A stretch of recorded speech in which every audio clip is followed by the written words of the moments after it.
What's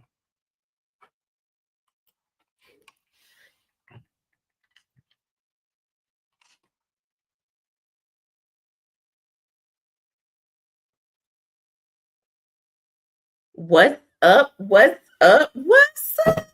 Yo, yo, yo. What's up, you guys? Come on in the room. Come on in the room. Happy Wednesday. I am Ashley Denmark. This is my husband, Antonio Denmark. I'm a slanted Antonio Denmark. We Why are, am I slanted? I don't know, move back some. We are the Denmarks. We are your trainers. We are your hosts. We have been exactly where you are.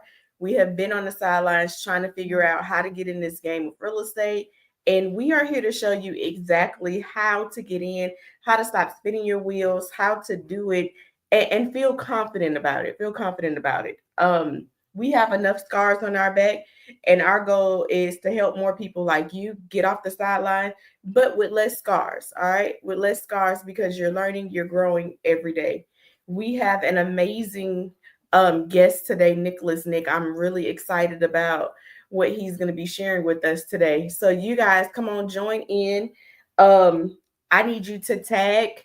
Well, I need you to put in the comments if you are watching live. I need you to let me know #live that you are watching live. If you are watching this on replay, I need you to know. I need to know I'm watching this on replay. #replay. All right. Did I miss anything? No, great job. No, nothing. All right. If you have not gotten your tickets to the Dynamic Funding Tour, make sure you grab your tickets. It is going to be next week, July 31st. We're going to be in Montgomery, Alabama. Antonio and I are going to be talking about our 5 ways that we do deals and that we teach others how to do deals without using any of their own money. All right. So make sure you grab your tickets. Go to dynamicfundingtour.com. There's a few more spots left, so make sure you grab your tickets. All right. Enough about that. Let's do the doggone thing. You ready? Let's go. All right. I'm gonna add to the stage. Hey, Nicholas, how are you? I'm good. I'm good, guys. How you guys doing today? It has been a really, really good day. I'm not gonna say I have the most energy today because usually we work out on Mondays and Thursdays, but we know Thursday is gonna be a hard day, so we worked out this morning. Okay. So still kind of coming down after our morning intense workout. I feel like I'm still sweating from it. You're still sweaty. That's a beautiful thing. It means you did it. I know I did. I broke a record for me today myself. I just started running probably about 3-4 months ago, and I haven't been very consistent. My fiance is a marathon runner. So today she's working, and I went out there and I broke a record. I ran 2 miles and I did it faster than I've ever done it before. I did. Wow. Yeah. So I was, she wasn't with me, so I felt like I could push myself a little. She runs further, so I can't gas myself out. But I was like, so anyways, I'm right there with you on the early heavy workout vibe of the day for sure. Yeah. That's what's up. That's what's up. Now you can't tell her that you did more without her now. That's right. That's right. She's gonna tell you that you gotta prove it. That's right. That's right. That's what's up. All right. Hey y'all. What's up, Denisha? Hey Kenyatta. Hey Sylvester. Hey Destiny. Hey you guys. Go ahead and put live in the chat if you are watching it live, so that way we have it. That way we know who's watching live, who's watching as a replay. And let me say this. What's up, Miss Willa? You guys, this is going to be an open discussion because I know this is a part that everybody talks about, or some people aren't talking about it. They're just feeling it in their heart. Like, okay, with the market doing what it's doing, how do I stay in the game? How do I get in the game? Is it the right time to get in the game? And those are some of the questions we're going to be talking about. We're going to be diving into today. So at any chance, remember this is for you guys. So I need you to write in the chats any questions that you have so that we can chime in on it. All right. I got the first question. Bam. First question. Who is Nick and what makes Nick special? Oh boy, I'm gonna have to take 4 hours on this one. I hope you guys are ready. I hope you guys are ready for this. but yeah. So my name's Nicholas Nick. I'm like many people, my pathway felt like a series of failures, right? As you're coming up, you're in your 20s. I was a restaurant manager for 13 years. Then I was an executive for 3 years. And now I'm an entrepreneur, right? Well, in the moment, I felt like I kept not getting what I was looking for, right? But then once you arrive to what you're looking for, you look back and you're like, damn. I see why I went through all that now. Right. Okay.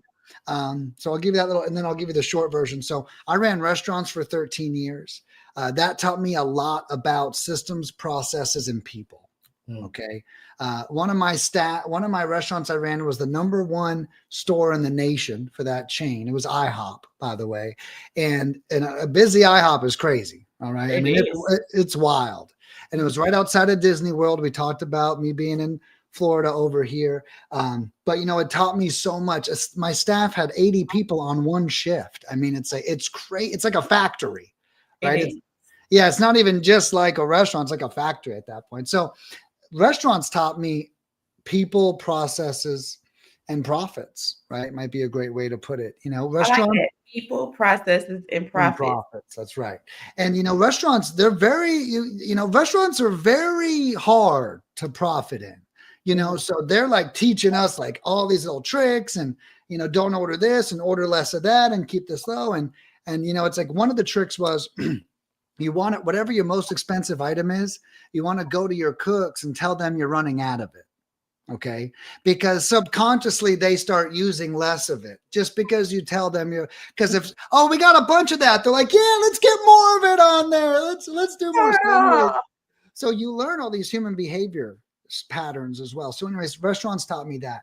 Then I was an executive at a place that actually taught people how to invest in real estate. I was a director of fulfillment for Dean Graziosi. I'm sure you guys have heard that name. Yes. So I worked for him for a little bit. That was amazing. And that taught me about real estate. I had no idea real estate was a business. I thought it was a house that you live in, right? I've been flipping burgers for 12 years. I had no idea. I was like, what's real estate? Right.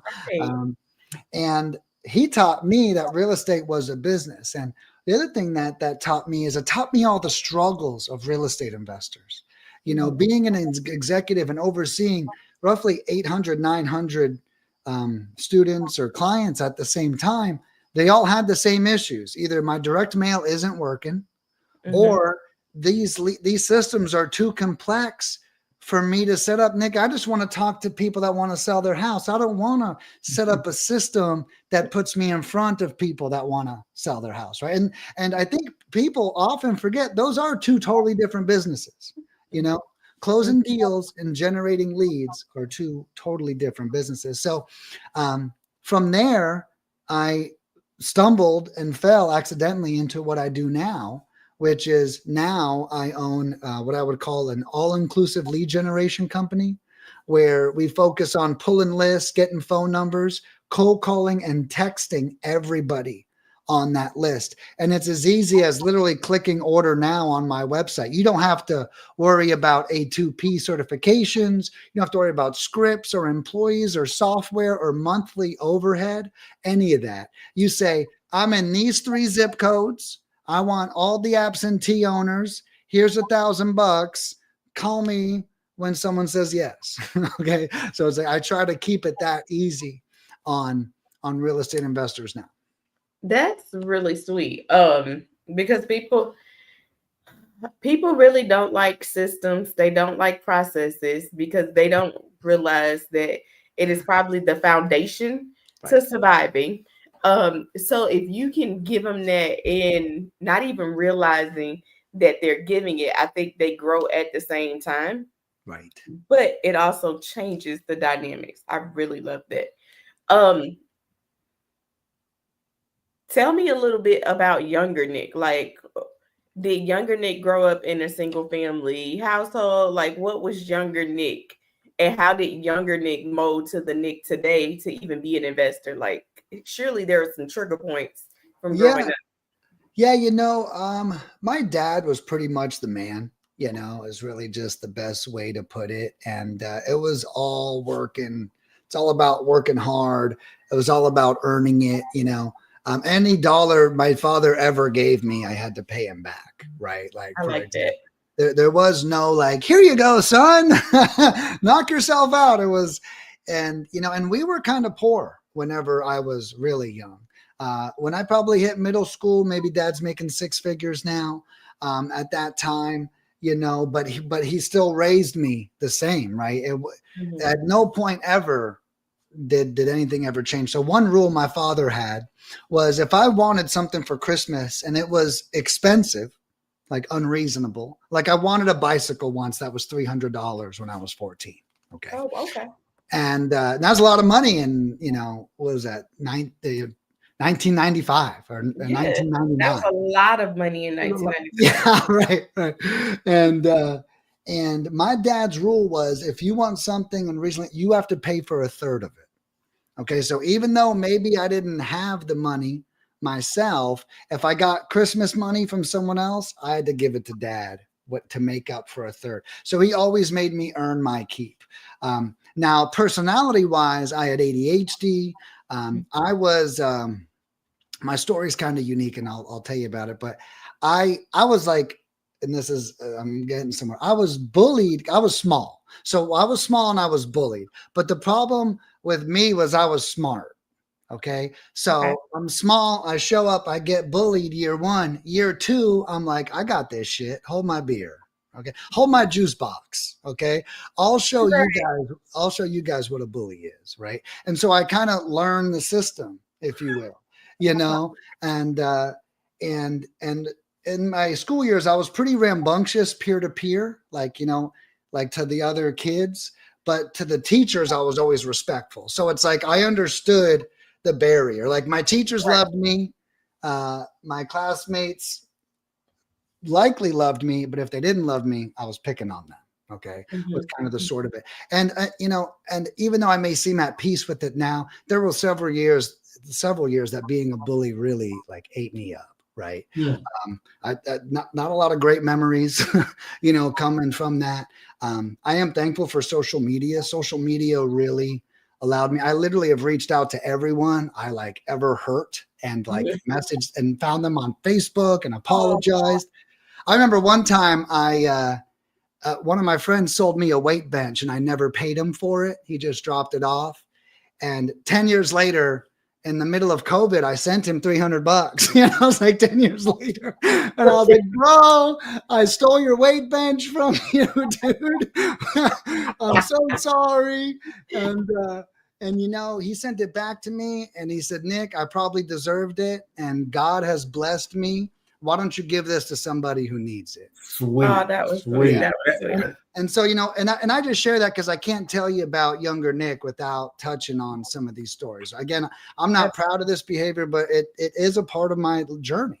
Now, some of the positives that came out of maybe that behavior is I got a lot of emotional intelligence, right?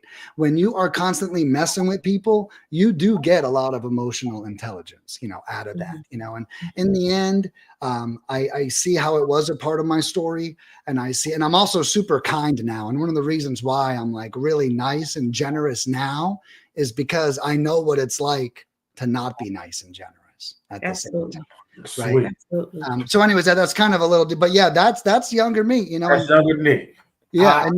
I got a quick question, Nick. So our group is made up of mainly newer entrepreneurs that have not done a deal or in their first one or two deals. Yeah. So I know working with a lot of clients, success is different. What are some of the things that you see that the most successful students have that the students who are a little slower don't have, or vice versa? So kind of tell me the difference on those things that they're either doing or they're learning or some of those attributes. Yeah. So the biggest difference between a successful and an unsuccessful client is always their attitude. You know, I can tell right away because, you know, my cell phone number is on my website. So I'm very hands-on with all of my clients, you know, and I can tell right away when someone's going to do it. You know how I can tell? Because they're like, Nick, I'm going to do this. And they're I'm going take to close the deal.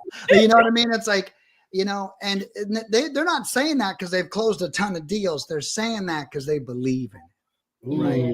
Yeah. And it's like the people that believe in it, they're always the ones that accomplish. So that's number one. Number two, so attitude's number one. Number two is still kind of like attitude, but it's the way that they treat leads. Okay. Okay. I could tell you, you know, I had a guy call me up once. I just think this is a great story. And he says, Nick, I don't want crappy leads. I only want the hottest leads out there, the hottest ones. And I said, you probably already know where I'm going with this. And I said, just so you know, the clients that say that close the least amount of deals, you know, and here's why. Somebody who only I mean, of course, we all only want to deal with the easiest leads, right? Of course. Right. Of course. Right. Oh, I can't wait to get chewed out today, says no investor ever. Right. But it is a part of the journey, you know? And so the other thing is when someone knows that any raised hand is a lead, that's another person who gets it. That's another person. Because here's what happens on the other side. I only want they read the notes. This lead sucks. I'm not even going to call them. And it happens all the time. And the people, I call it negative lead talk. The people that exhibit negative lead talk always close less deals. And I'll take it one step further. Let's say you have an acquisition manager and he overhears you say, even to someone else, these leads suck. You just gave that acquisition manager a green light to not perform, right? The minute that they don't perform, you're like, hey, what happened to all those leads? He's going to say, well, you even said yourself that they sucked, right? You know, I overheard that. So you get it, right, pal? Right? And so it's like, it becomes a negative company culture overall. So I'd say those are the two big differentiators and of the winners and the losers whenever they use, and it's not my service, it's any lead generation service or really any business, period. Yeah, that's good stuff. What are you seeing right now? Well, let me ask this. How many states are you currently getting leads for? I'm nationwide. Nationwide. All right. Are you seeing any differences right now than you saw last year at this time when it comes to motivated sellers? No. It's funny being a lead generator because I hear all this guff, right? Oh, it's harder than ever. I tell you right now, we're getting more people on the phone than ever. We're getting more leads than ever. My team's performing greater than ever.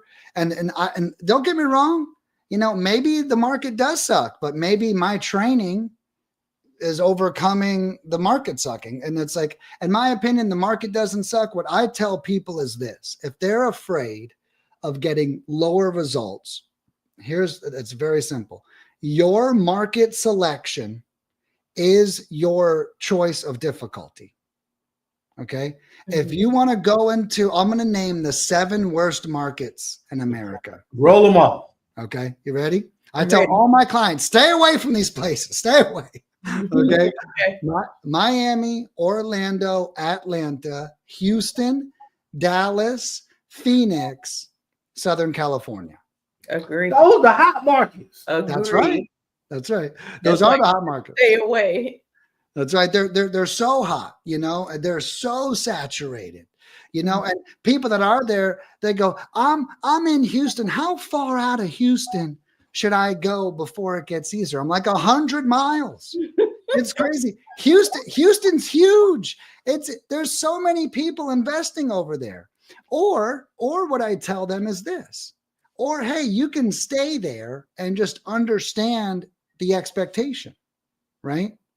But as a lead generator, it's my job to advise my clients where to get the most leads for the least cost. That's my number one goal, you know? So if you say Phoenix, and I'm going to tell you to go somewhere else. If you say I'm staying in Phoenix, I'm gonna say, okay, I would probably only do text messaging in Phoenix because it's so saturated that texting is going to be our only chance, and it's our cheapest cost per lead. So if you're not satisfied with texting leads, definitely don't do anything else.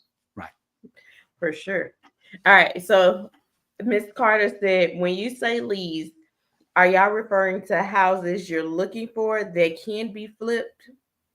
Great question, Miss Carter. So for me, I differentiate that. I would answer that question that there's lists and then there's leads. Okay. A list is potential, right? People could be interested in selling. But when I say lead, I am referring to someone that says, yes, I am interested in selling. Okay. That's how I use it. So I say list or leads, and a list is just, potential. And then a lead is we spoke to them. We have some indicator. It's the right person and they are interested in selling at some capacity. That is a lead. Absolutely. So other places where you will find leads from, Carter, is your MLS, your multiple listing, because everybody who has either listed their house, they're raising their hand saying, hey, I am looking to sell my house. So that's another way to look at, yes, those are leads at that point. You haven't converted them yet, but those are leads.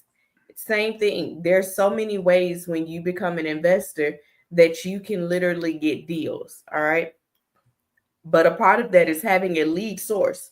You need a lead flow in order to get deals. And that lead flow can come from a list.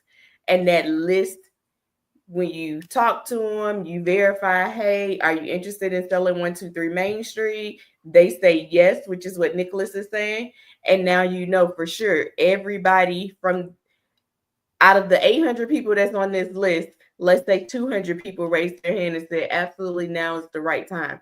So now you hit that 200 and you mark it down to get, okay, out of that 200, maybe I can get 20 people that for sure have deals so that I can turn these leads into either houses that I flip, houses that I wholesale and make money, houses that I keep and add to my rental portfolio.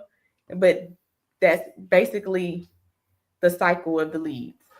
Do you work with more mom and pop type businesses or more big business?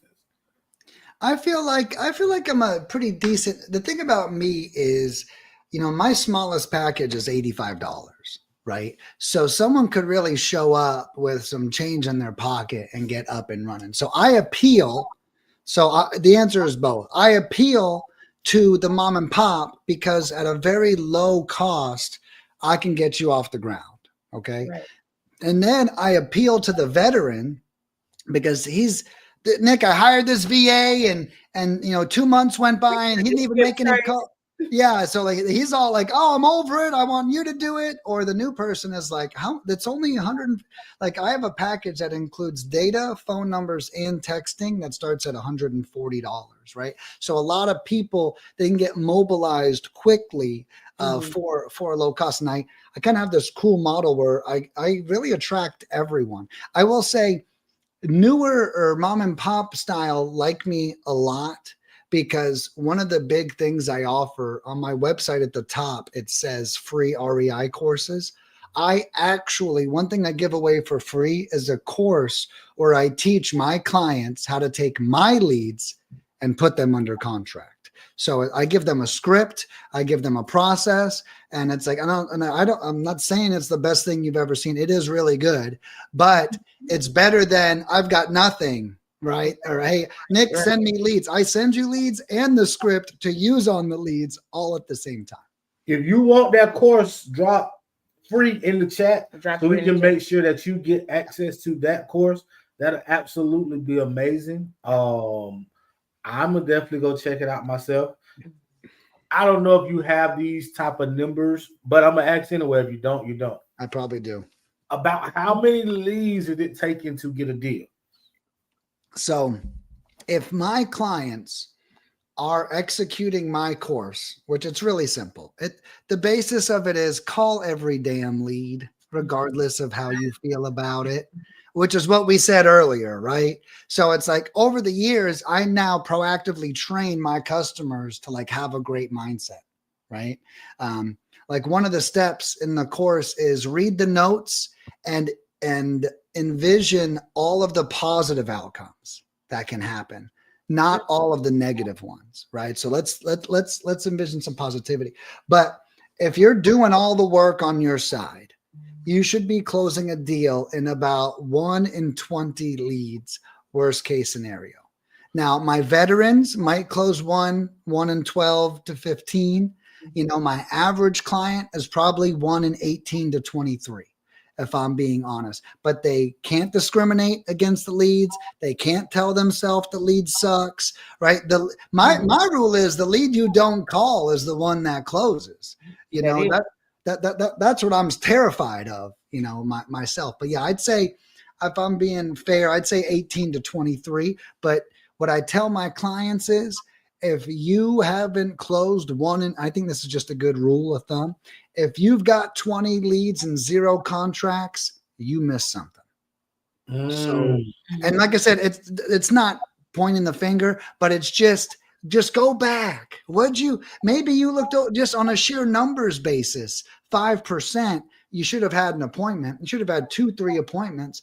Those appointments should turn into at least 1 contract, right? So it's like, and the other thing I tell people is, because I think one of the problems is people, they quit easily. Oh, well, you're gonna make people run off this screen. You are touching some people's nerves with that right there. Continue on that one. Yeah. So they quit too easy. So here's what I tell all of my clients and my acquisition managers. We have to pretend like we're a detective and we're searching for a serial killer. Okay. You know, if someone's out in your city murdering people and your police is out of leads, they're not just going to sit around and wait for someone to get murdered. They're going to go back to the drawing board and be like, we must have missed something. You know, we got to catch this guy. And what I'm trying to say is pursue a lead like life or death is on the line. And watch how much better your results get. People, they want to, you know, this happens all the time. I had a guy call me up. Nick, I got the lead. So I looked him up on Zillow and he had a $200,000 mortgage. So I didn't even call him. What? Like the first thing you did, and I get it, it's human nature. And I'll explain human nature is I really don't want to make this call right now. So because I don't want to make this call, I need to now come up with the list of reasons why I should not make this call. Right.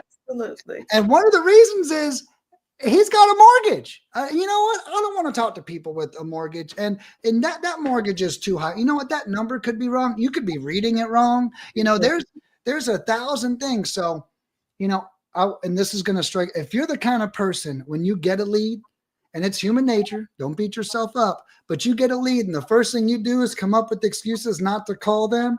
That is not a good sign. We need to fight that urge and go, well, what if I make $50,000? Y'all see that? Because I talk about that a lot. Like usually when we talk about what ifs, it's what ifs in a negative way. But what if we change that and it's a what if in a positive way and we win? Like what's wrong with winning? Right. I think it is so unique that no matter who we bring in, no matter what topic we talk about, it really be boiling down to one thing, and that's mindset. Yeah. And like, no matter what you learn from us, no matter what you learn from Nick, if your mindset isn't right, the results are going to be really skeptical. And it starts with that mindset of I'm a winner.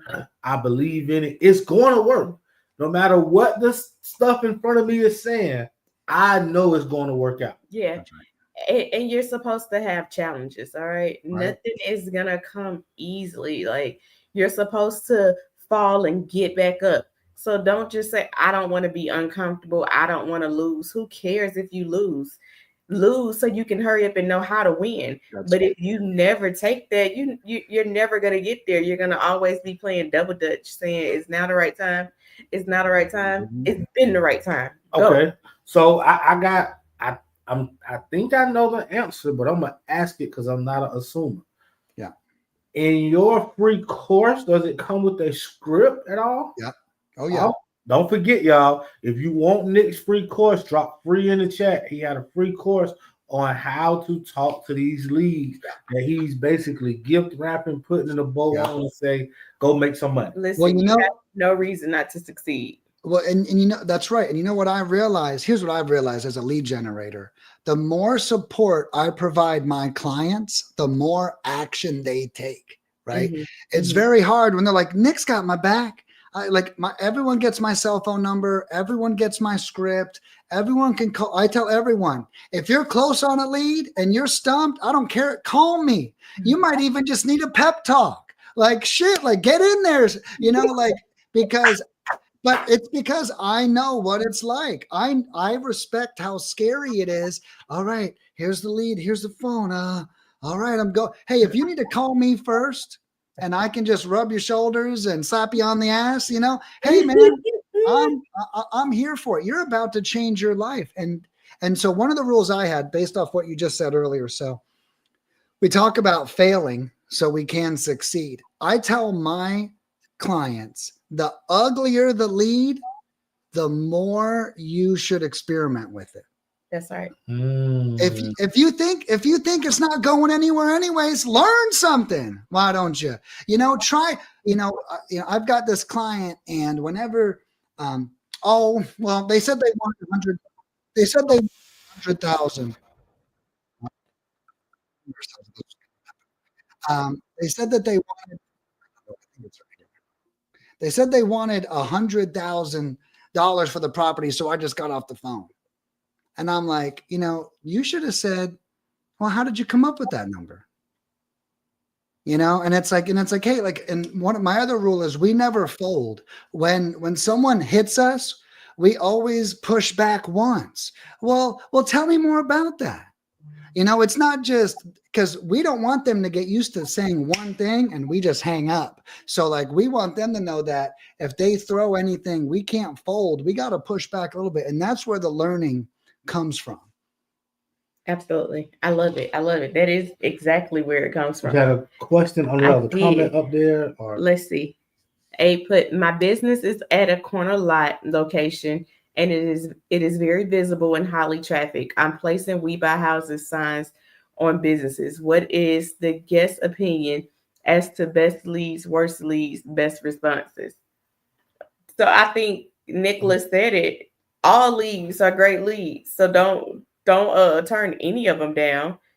But make sure you got your contact information and somebody's going to return those calls to those leads, because that's how you can miss out on a gold mine, just not following up and returning. And, and I would even say, make sure whatever number you're putting on there, when that number rings, you should answer that.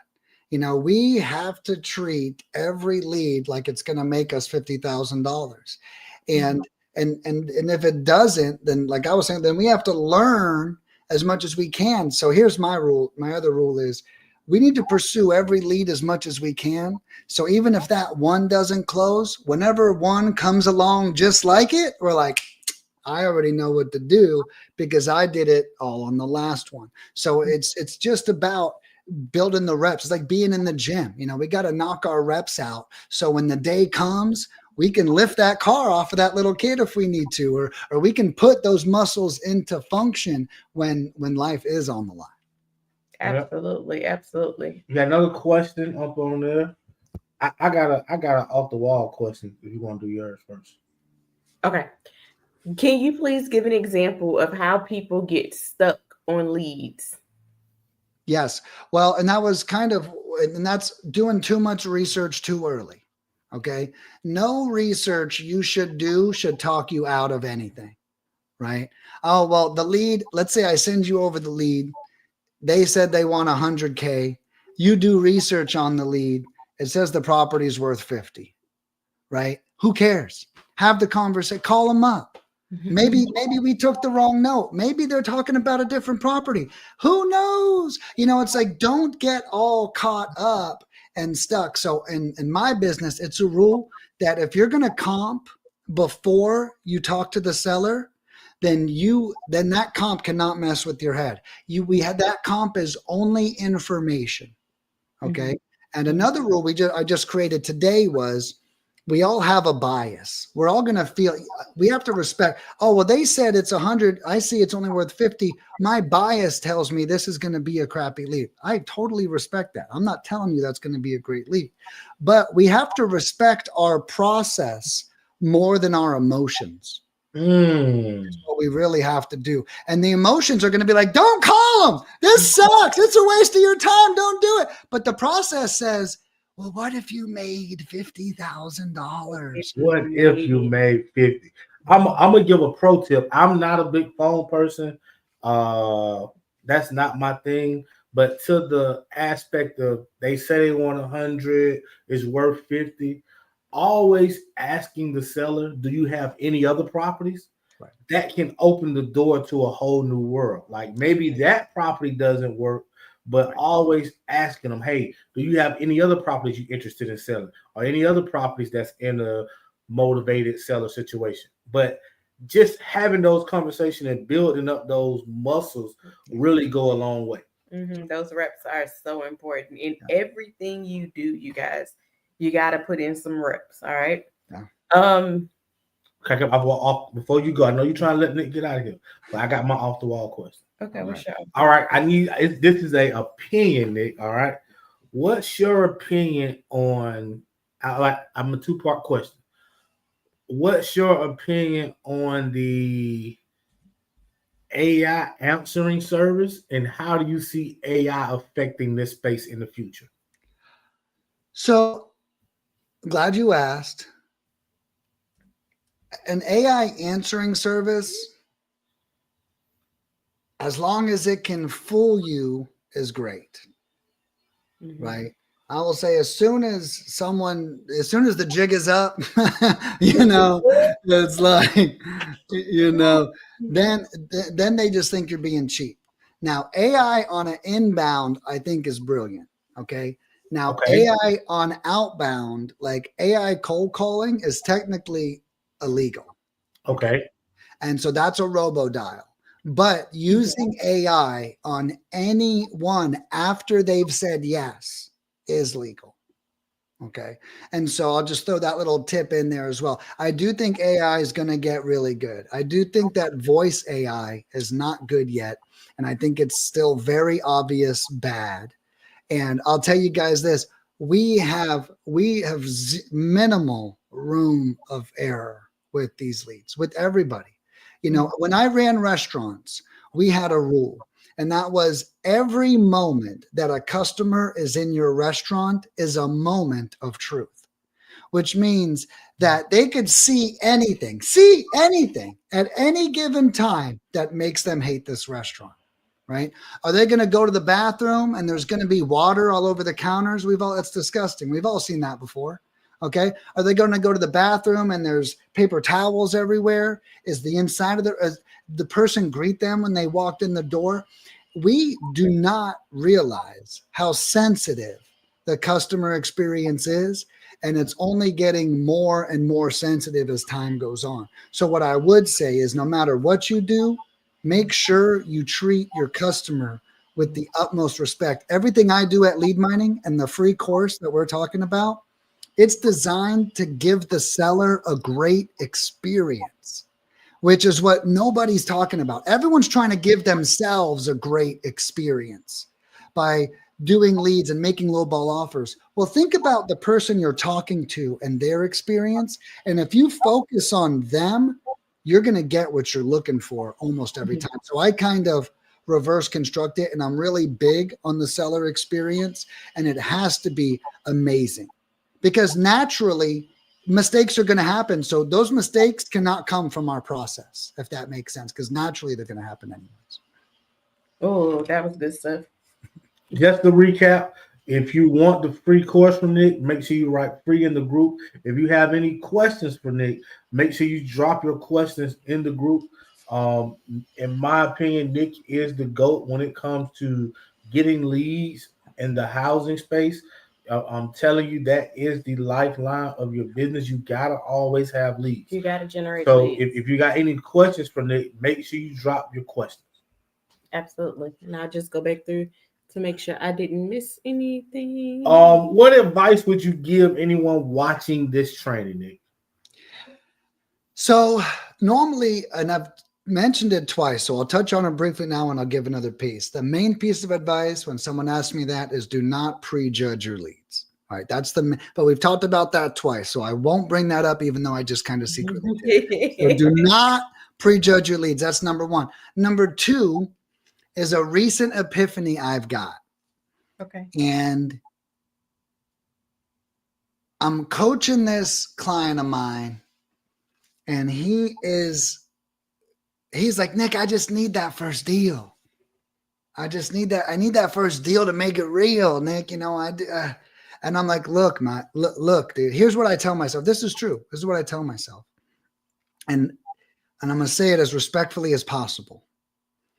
And that is that there are less competent people than you succeeding at this. Okay?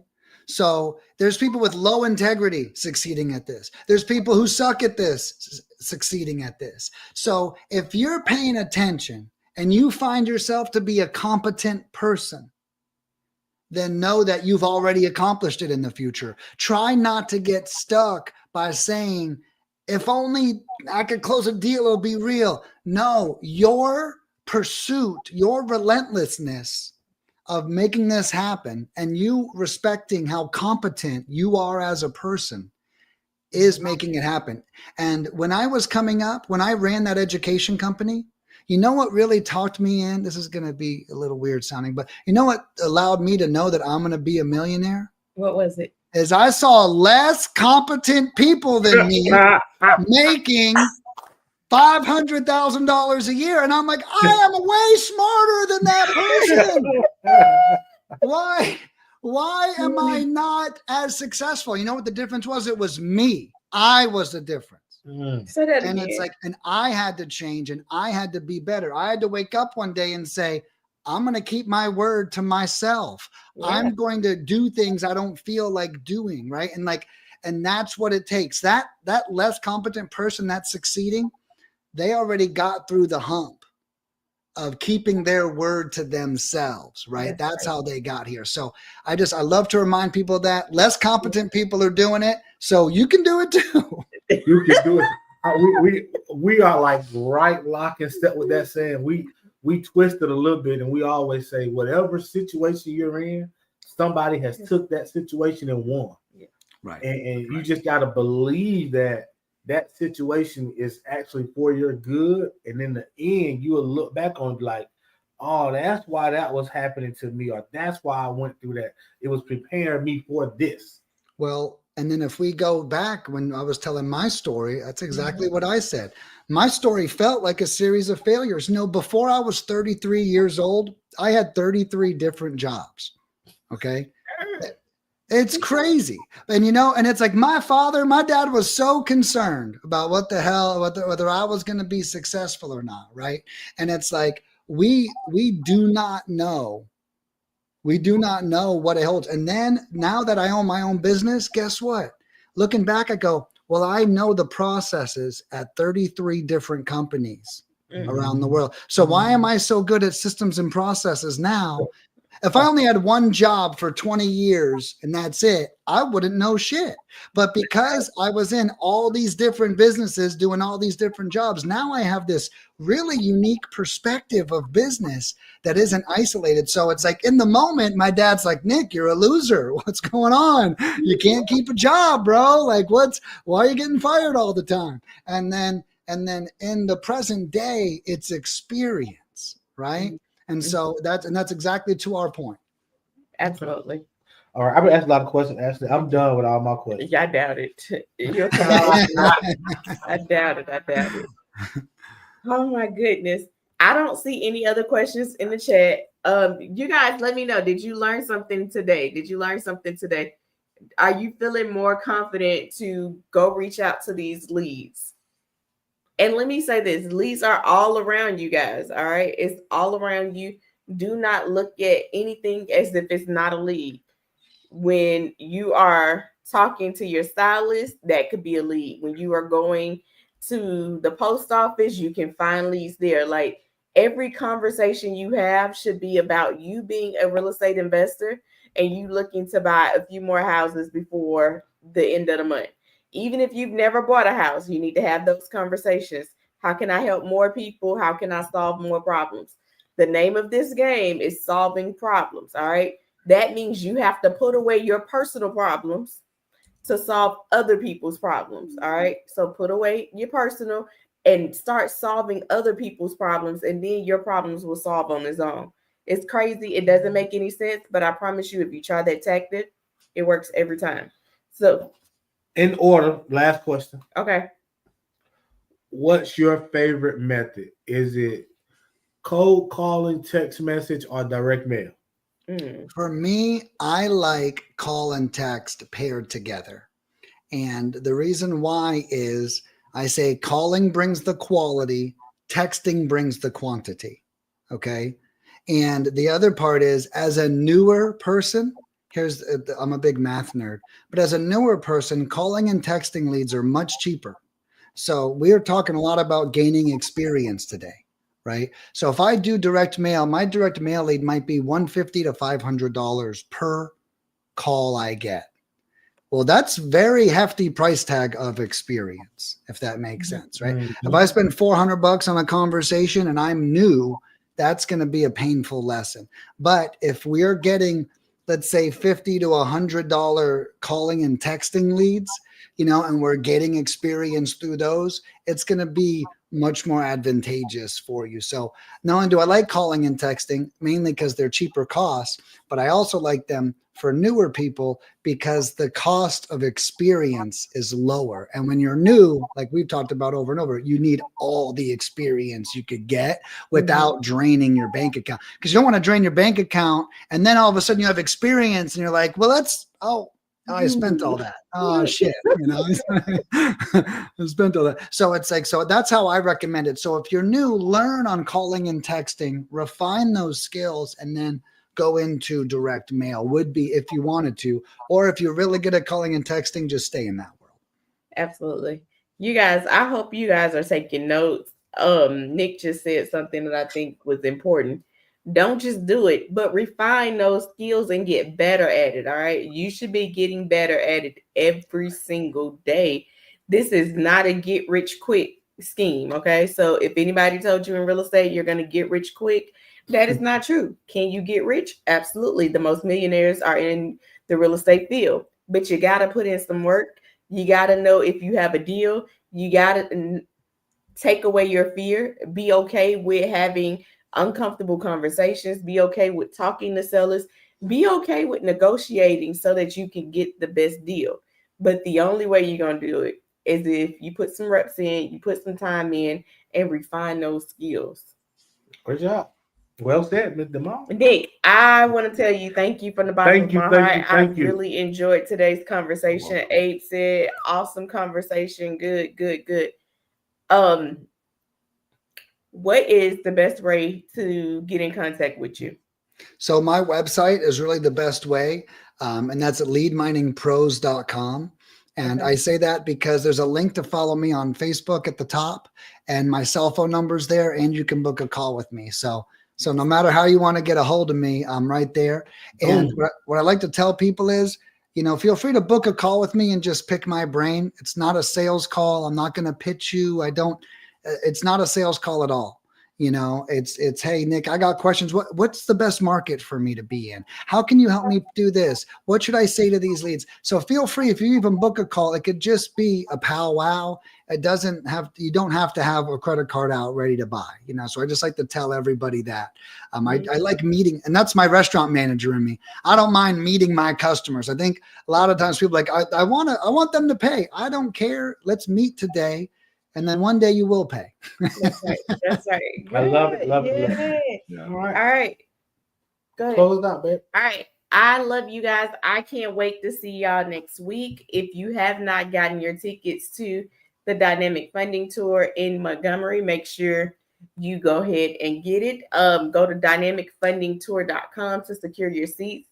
It is going to be a lunch and learn. We are going to feed you. We are going to talk real estate. We're going to talk about how Antonia and I have been doing deals without using any of our own money, and how we teach others how to do the same thing.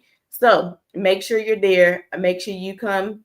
It'll be on January 31st from 10 a.m. to 2 p.m. Nick, thank you for everything. We will see you guys same place, same time next week. Peace. You guys. Peace.